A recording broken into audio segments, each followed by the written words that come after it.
सुथराई के अलावा बिजली और पानी की फराहमी पर खास तवज्जो देने पर जोर दिया।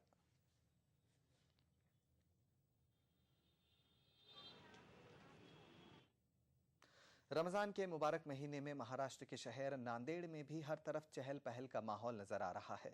असर की नमाज के बाद लोग इफ्तार के लिए खजूर, फल और तलन की मुतादिद चीज़ें खरीदने में मसरूफ़ दिखाई दिए। इफ्तार के लिए इस्तेमाल होने वाली अशिया पर भी महंगाई का असर नुमायां तौर पर देखा जा रहा है। आम दिनों में कम दाम में मिलने वाले फल और दीगर अशिया इन दिनों दुगुने दाम पर फरोख्त किए जा रहे हैं, जिसके सबब इफ्तार की अशिया गरीबों की पहुंच से दूर होती जा रही है। खजूर के दाम में भी 30% का इजाफा हुआ है।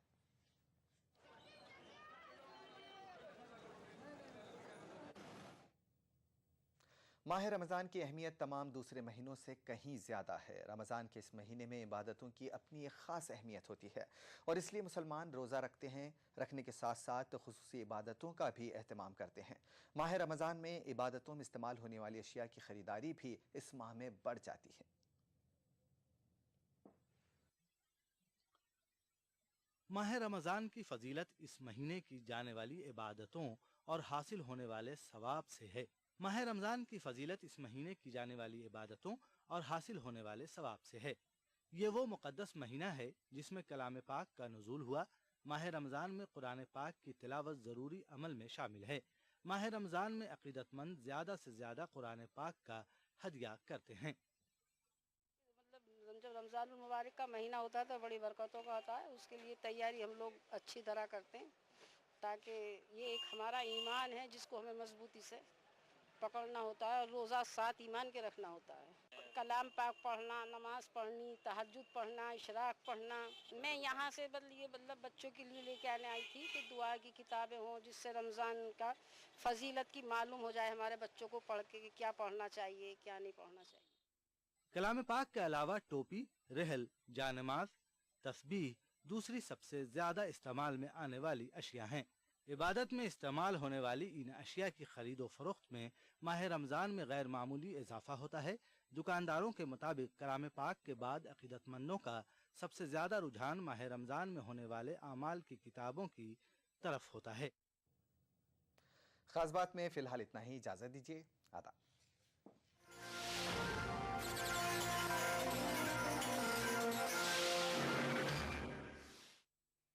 खास बात को पेश करने में ताउन किया Shri ultra red oxide, Bharat का एकमात्र जंग रोधक सीमेंट।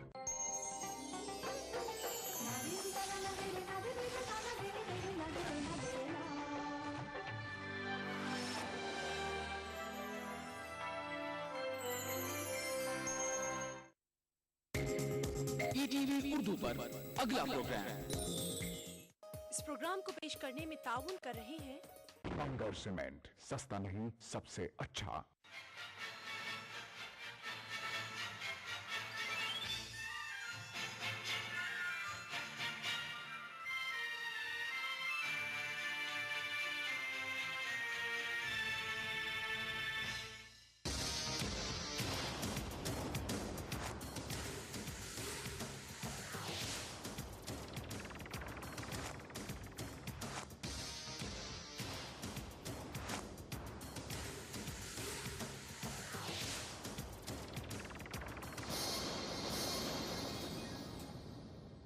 आदाब, मैं हूं खुर्शीद रब्बानी। इस्तकबाल करता हूं आप सभी का हमारे मसाइल में।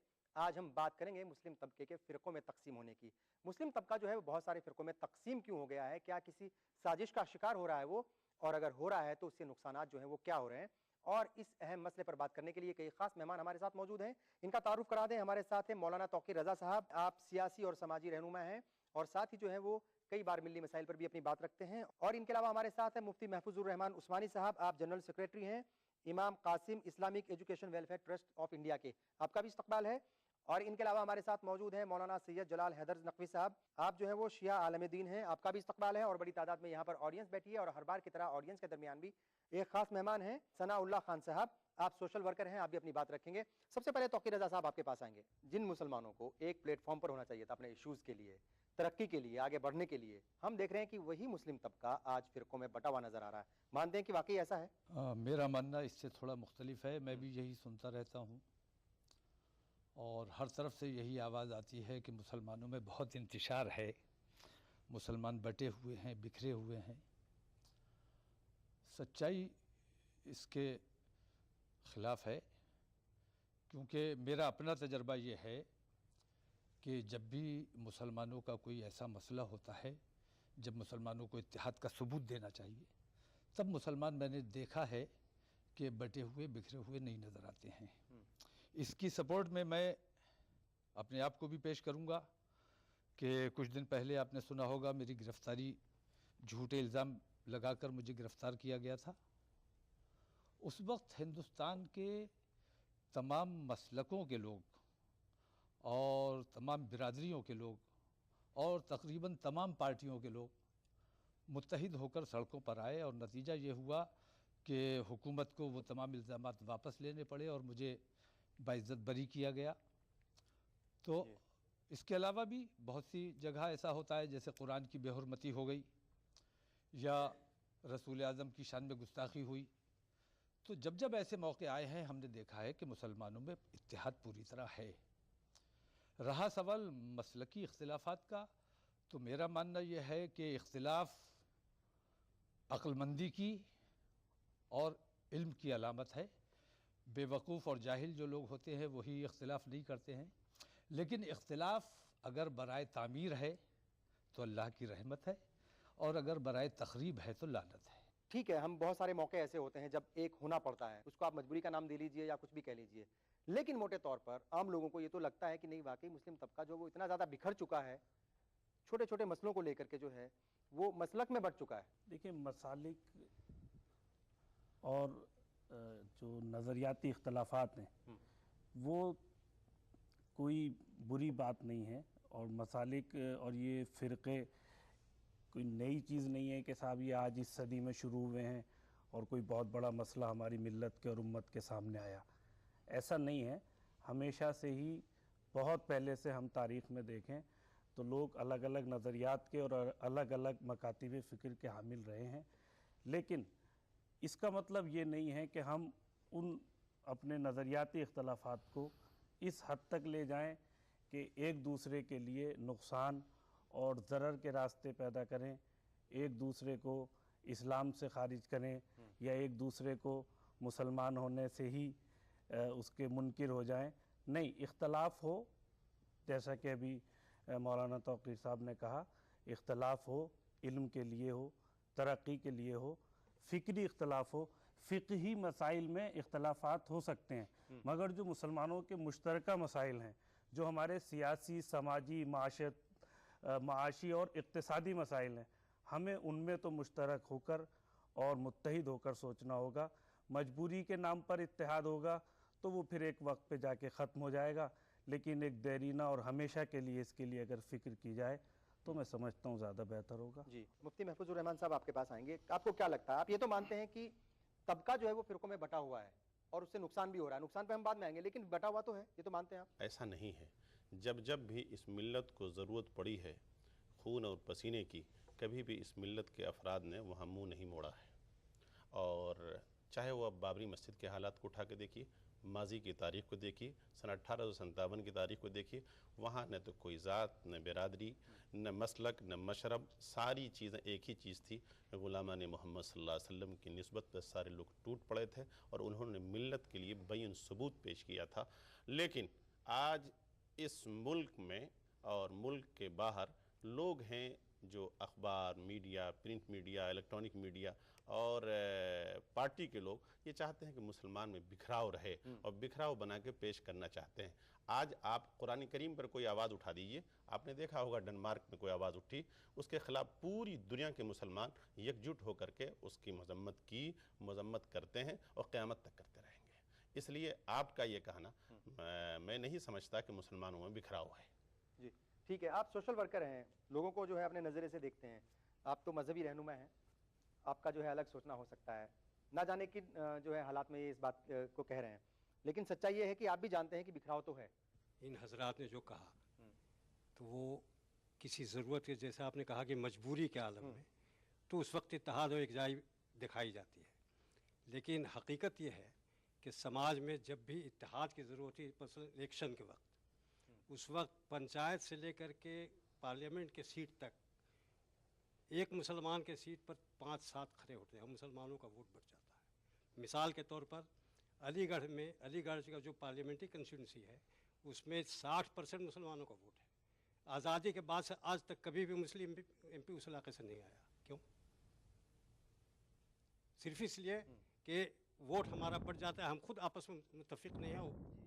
जज्बाती मसलों में तो आप एक हो जाते हैं, लेकिन जब सियासत का मसला होता है, जहाँ पर पिछले दफा असेंबली इलेक्शन में यूपी में क्या हुआ, एक खास फिरके के लोगों ने ये ऐलान कर दिया कि फलां लोग अगर कैंडिडेट खड़े हों तो आप वोट नहीं दीजिए, इससे बेहतर है कि बीजेपी को दे दीजिए। ये इख्तलाफ नहीं है, ऊपर से हम इख्तलाफ नहीं है तो फिर क्या है? क्या है?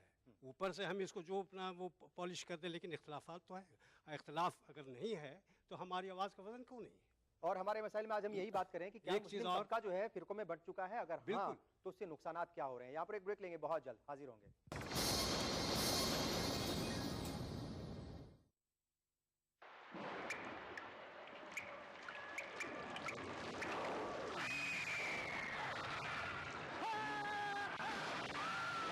अगर सीमेंट जंग रोधक न हो तो जानलेवा हो सकता है। Shri ultra red oxide, Bharat का एकमात्र जंग रोधक सीमेंट। आने में कोई दिक्कत तो नहीं हुई? अरे नहीं भाई साहब, परेशानी किस बात की। उल्टे घाट की गूढ़ी सुरंग से गुजरते हुए मन उत्साह और रोमांच से भर गया। पहाड़ों को काटकर JDA ने कितना सुंदर रास्ता बनाया। पहले तो घाट की गूढ़ी के सकड़े रास्ते से रेंगते हुए आना पड़ता था और भारी ट्रैफिक के कारण डर भी लगता था। इतना ही नहीं, सुरंग परियोजना की विश्व स्तरीय गुणवत्ता को देखते हुए इसे इस बार विश्वकर्मा अवार्ड 2013 भी मिला है। अच्छा, तब तो इसे राज्य सरकार का ऐतिहासिक फैसला ही कहा जाएगा। इस फैसले से और भी फायदे होंगे। सुरंग बन जाने से गूणी के सकड़े रास्ते से यातायात को राहत तो मिली ही है, वहीं गूणी की पुरा संपदा को पर्यटन की दृष्टि से विकसित भी किया जा रहा है। और हाँ, इसके बन जाने से उत्तर पूर्व का जयपुर का रुका हुआ विकास फिर से गति पकड़ने लगा है। भाई वाह, मान गए। अब तो जयपुर को विश्व स्तरीय शहर बनने से कोई नहीं रोक सकता। बिल्कुल ठीक। नेशनल वॉल पेंटिंग के फाइनल मुकाबले में लकी, पप्पू और छुटकाऊ ने हिस्सा लिया। जहां लकी ने चौक मिट्टी, पप्पू ने POP, वहीं छुटकाऊ ने जेके वॉल पुट्टी का बेस बनाया और कम पेंट का इस्तेमाल करते हुए दीवार को सबसे स्मूथ और खूबसूरत फिनिश दिया और ये प्रतियोगिता जीत। व्हाइट सीमेंट वाली JK wall putty is the best. सीलन से भी पपड़ी का कोई चांस नहीं होता, दीवारें बोल उठेंगी। सूरज निकलने से पहले हम निकल जाते हैं काम पे। क्यों? किस लिए? अपने बच्चों के लिए और बच्चों के माँ के लिए भी। बस बच्चों के बीच रखा 3 साल का अंतर। हमने इस्तेमाल किया कंडोम। IUCD गर्भ निरोधक गोलियां। खुशी का मंत्र रखना याद, दूसरा बच्चा 3 साल बाद। अधिक जानकारी के लिए नजदीकी स्वास्थ्य केंद्र से संपर्क करें।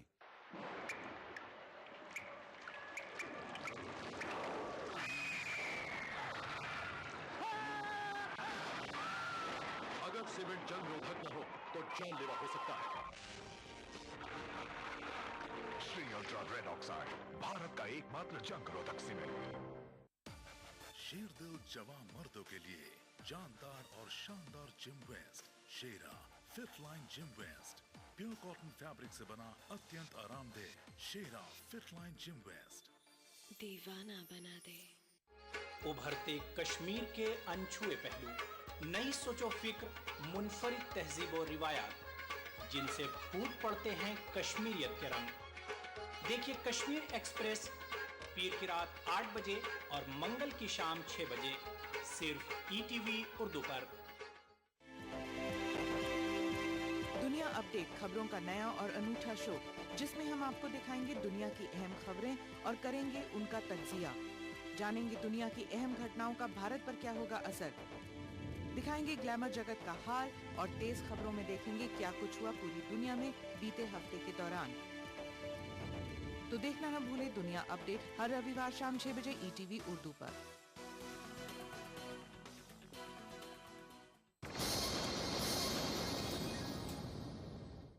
क्या मुस्लिम तबका फिरकों में तकसीम हो चुका है? अगर हाँ तो उससे नुकसानात क्या हो रहे हैं? इसी पर हम आज बात कर रहे हैं हमारे मसाइल में।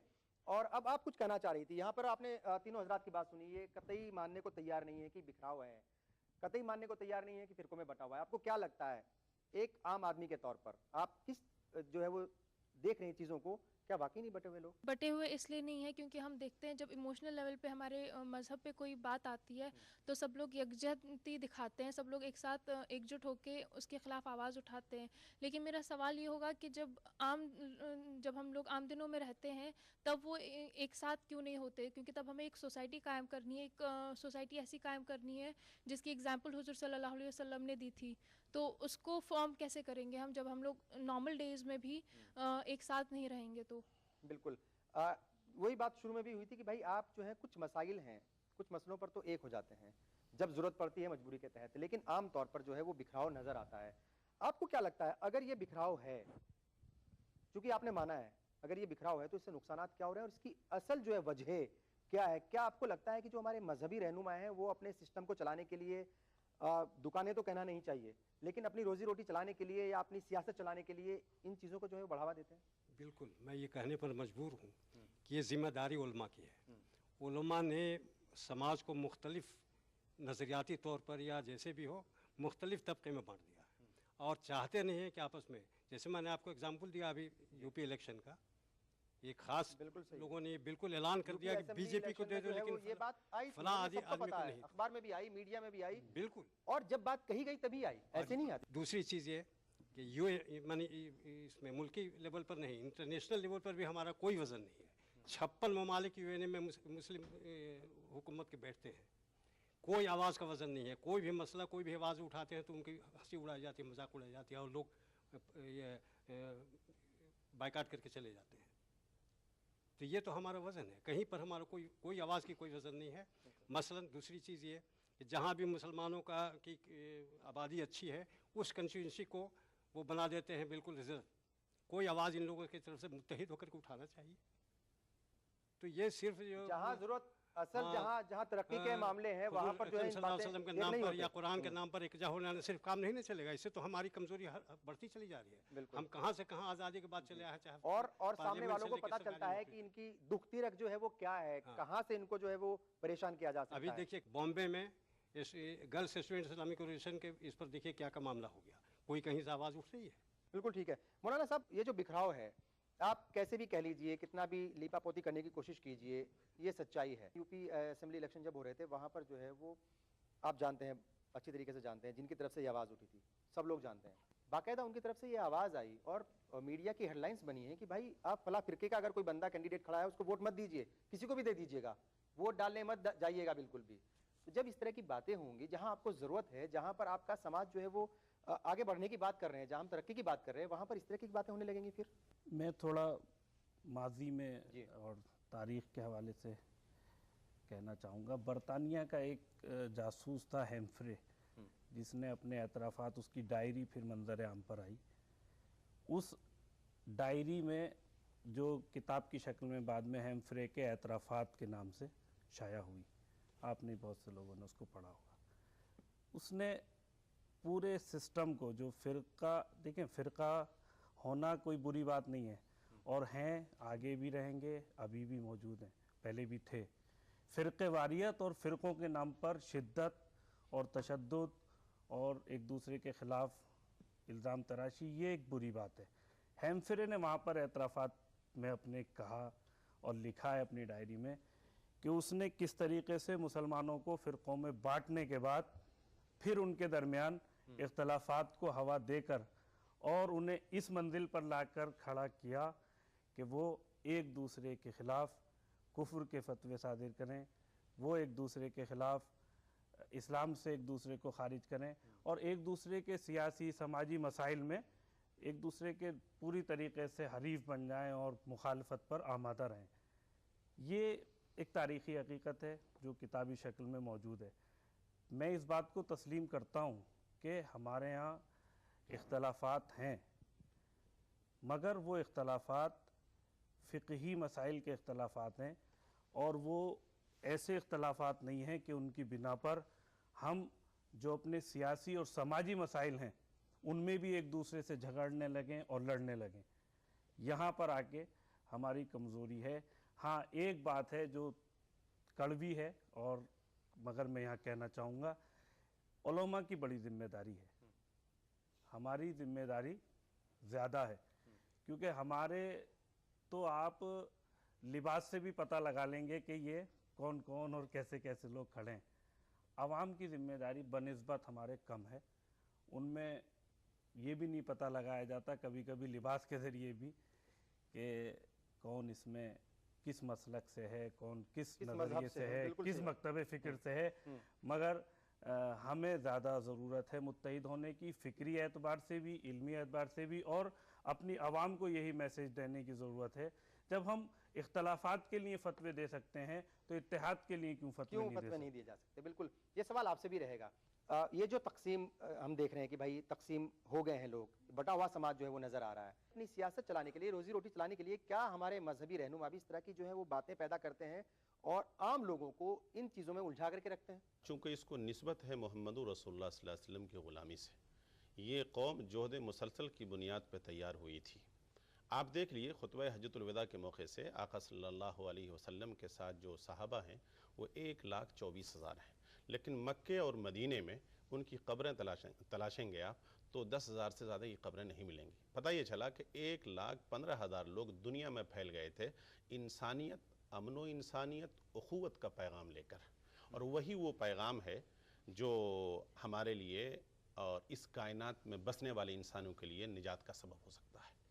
आपको ये महसूस होता है कि ये लोग मसालिक के बुनियाद पर, देखिए जहाँ तक अभी हमारे करम फरमा मौलाना ने जो बात कही कि मसालिक के बुनियाद पर फ़िक़ही इबारतों को तबद्दुल तनफ़ुर नहीं किया जा सकता, लेकिन मिली मसाइल में इक़्तिसादी मसाइल में आज जो मुसलमान बिखराव है एक दूसरी चीज़ है उसमें।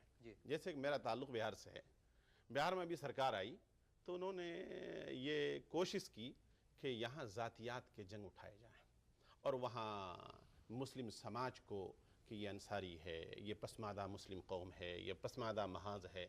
कुछ लोग हुकूमत को एजेंडे की शक्ल में, हथकंडे की शक्ल में लोग मिल जाते हैं और वो लोग इस किस्म की बातें फैलाते हैं। मुसलमान तो एक है जिसने पढ़ लिया अशहदु अल्ला इलाहा इल्लल्लाह मुहम्मदुर रसूलुल्लाह, उस पसमादा नहीं हो सकता। गुर्बत इस बात की अलामत नहीं है कि वो पसमादा है। गुर्बत जब उसके मईशत ठीक ठाक होगी तो उसके कपड़े दुरुस्त हो सकते हैं, लेकिन इस्लाम और ईमानियात बदल दिए जाएं ये मुमकिन नहीं हो सकते। इसलिए वहाँ जो इख्तलाफी हालात हैं और जो जिहतें हैं वो इस बुनियाद पर हैं कि हुकूमत के कारिंदे या ऐसे अफराद, माजी में भी मीर जाफ़र और मीर सादिक की तारीख़ बहुत मारूफ है और उन्होंने इस्लामियात को और इंसानियत में बसने वाले लोगों को तोड़ने की कोशिश की थी। आज भी इस माशरे में ऐसे कौम के लोग जिंदा और ताबिंदा हैं जो इस मुस्लिम माशरा को तहोबाला करना चाहते हैं, लेकिन मुसलमानों को ये चाहिए और इस उम्मत के जो आप कहिए खैर खा हैं, बही खा हैं, जिसकी तालीम दी मोहम्मद रसूलुल्लाह सल्लल्लाहु अलैहि वसल्लम ने, खैरुन्नास मयनफ़उन्नास, वो इस बात का पैगाम है कि मुसलमान जो है चलती हुई गाड़ी पर लटकना छोड़ देगा उस दिन इस मुल्क की जिहत सियासी, इक़्तिसादी और हमारे हालात कुछ और होंगे।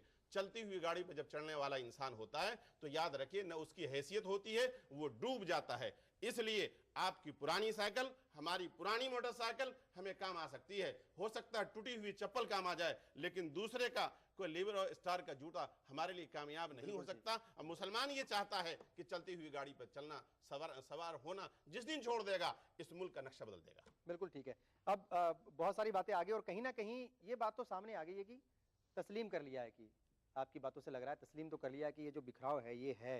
आपको क्या लगता है साजिश का जो है वो शिकार होते हैं कई बार मुस्लिम रहनुमा, हमारे मजहबी रहनुमा खास तौर से, चूंकि जिनका मैंने जिक्र किया था, नाम मैं नहीं ले रहा हूँ यहाँ पर, जिन साहब की तरफ से ये आवाज़ उठ रही है कि आप उनको वोट मत दीजिए, इनको वोट मत दीजिए, आजकल वो एक और नई बात लेकर के चल रहे हैं कि इनको जो है यहाँ से ये दहशतगर्द, इनको बाहर निकाल दो, ये वहाँ भी हैं, ये फला कौम के हैं, ये फला हैं। इन्होंने भी जिक्र किया एक जासूस का कि भाई ऐसा होता है वाकई, डिवाइड एंड रूल। क्या कौम साजिश का शिकार हो रही है? जहाँ तक सवाल साजिशों का है तो साजिश मुसलसल है और मुसलमान को आज एहसास नहीं है कि मुसलमान साजिशों में घिरा हुआ है। पूरी तरह से मुसलमान साजिशों में घिरा हुआ है और तकलीफ़ की बात यह है कि अवाम को उन साजिशों का एहसास नहीं है। ये कोई ख़ास बात नहीं है, लेकिन जो ख़वास है, जिनकी ज़िम्मेदारी है हर चीज़ पर नज़र रखने की, जिनकी ज़िम्मेदारी है, उन लोगों को भी एहसास नहीं है कि हम किन साजिशों में घिर चुके हैं। यहाँ फिर बात वहीं आती है कि सारी जिम्मेदारी लौट फेर के आती है उलमा के सर। हमारे दानिश्वर हजरात भी हैं, उनकी भी तवज्जो मैं देखता हूँ कि इस तरफ नहीं है। एक साजिश ऐसी चल रही है, मुसलमानों का दायरा बदस्तूर तंग किया जा रहा है और हालात आज ऐसे हो गए हैं कि अगर आप संजीदगी से गौर करें तो हिंदुस्तान खुदा ना करे लेकिन इम्कानात मौजूद हैं कि मुसलमानों के लिए एक नया स्पेन तैयार होने वाला है जिसका नाम हिंदुस्तान होगा। अगर मुसलमानों में ख़ास तौर से उलमा और ख़ास तौर से हमारे दानिश्वर हजरात में बेदारी नहीं आती है तो अवाम को दोष नहीं दिया जा सकता। हमारे उलमा और हमारे दानिश्वर हजरात में अभी भी बेदारी पैदा नहीं हुई है और अगर इस तरफ तवज्जो ना दी गई तो हालात बहुत। मेरा एक सवाल ये है यहाँ पर, अभी आपने कहा कि अफसोस की बात यह है, फिक्र करने की बात यह है कि जो हमारे उलमाए किराम हैं वो भी साजिश को नहीं समझ पा रहे हैं। आपको लगता है कि साजिश को समझ नहीं पा रहे हैं या फिर निजी मफाद के लिए जो है वो समझना नहीं चाहते? नहीं, साजिश निजी मफाद, सारा काम तो निजी मफाद के लिए हो रहा है। जैसे अभी उत्तर प्रदेश में 1 साल के अंदर 27 दंगे हो गए। इन 27 दंगों में उत्तर प्रदेश में कितने मुस्लिम एमएलएज हैं और ख़ास तौर से समाजवादी पार्टी के कितने एमएलए हैं? एक भी एमएलए ने, मैं ये देखता हूँ कि वो कुछ लोगों को ये है कि हमें जो मिल गया है वो हमसे छीन ना लिया जाए। कुछ लोग इस लालच में खामोश हैं कि हमें शायद कुछ मिल सकता है, ऐसा ना हो कि हमारे बोलने से वो हम हिसाब का शिकार हो जाए। तो ये बात सही है कि लोग अपने मफाद के लिए काम कर रहे हैं, मिली और मुल्की और मजहबी मफाद के लिए कोई काम नहीं कर रहा है। और उसका नुकसान सीधा जो है वो आम लोगों को हो रहा है। आम आदमी को नहीं, हमें भी वो नुकसान हो रहा है, इन्हें भी वो नुकसान हो रहा है, इन तमाम लोगों को भी वो नुकसान हो रहा है। इसके लिए ये ज़रूरी है कि एक मैं देख रहा हूँ उलमा में भी अब इस तरफ तवज्जो हो रही है। जैसे इल्म के हवाले से बात होती थी, इल्म, तमाम लोग हुजूर पर ईमान रखते हैं, हुजूर ने जो कुछ भी फरमा दिया वो होना है और हुजूर ने जो कुछ भी फरमाया वो सिर्फ अरबियों के लिए नहीं फरमाया, पूरी दुनिया के मुसलमानों के लिए फरमाया। हुजूर ने इल्म को फ़र्ज करार दिया और इससे बड़ा अलमिया क्या हो सकता है कि दुनिया का वाहिद मजहब है इस्लाम जिसमें इल्म हासिल करने को फ़र्ज करार दिया गया और पहली आयत जो है वो और सबसे बड़ा अलमिया यह है कि मुसलमानों में जहालत ज़्यादा पाई जाती है। हमारी उलमा से भी इस सिलसिले में बहस हुई। हमने कहा कि हज़रत इल्म की बात है, कुछ उलमा ने यह कहा कि नहीं इल्म दीन की बात है। तो मैंने कहा इल्म दीन अगर हुजूर ने फरमाना होता तो बराह रास्त इल्म दीन फरमा सकते थे। चीन जाने के लिए क्यों कहा? Let me complete.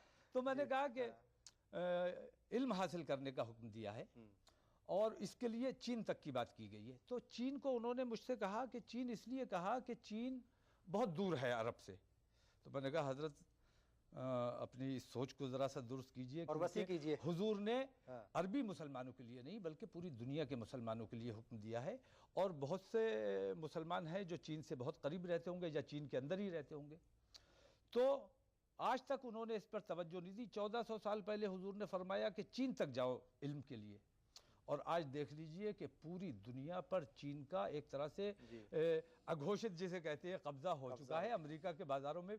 तो ये उनके इल्म और हुनर का कमाल है कि आज पूरी दुनिया पे उन्होंने हज को जितने लोग जाते हैं सारे लोग। और अगर चाइना जाने के लिए कहा था, चीन जाने के लिए कहा था तो जाहिर है घर से दूर भी रहना है आपको दूसरी ज़बान भी सीखनी है, आपको दूसरों के रीति रिवाज तौर तरीके भी सीखने हैं। तो बहुत सारी बातें थी उसमें। तो सबसे बड़ी गलती हमसे ये हुई है कि हमने इल्म दीन और इल्म दुनिया में फ़र्क किया। हमारा मानना ये है कि हर वो इल्म जिससे हम तबलीग दीन कर सकते हैं, दीन का काम कर सकते हैं और दीन की फलाह व बहबूद का काम हो सकता है, तरक्की और खुशहाली का काम हो सकता है, वो तमाम उलूम दीनिया हैं। बिल्कुल ठीक है। और यहाँ पर वक्त हो गया एक और ब्रेक का। हमारे मसाइल में आज हम यही बात करें, क्या मुस्लिम तबका बहुत सारे फ़िरकों में बट गया है? अगर हाँ तो क्यों? अब ब्रेक लेंगे और ब्रेक के बाद जैसे आज तो जानने की कोशिश करेंगे कि इससे नुकसानात जो हैं वो क्या हो रहे हैं। एक ब्रेक बहुत जल्द हाजिर होता है।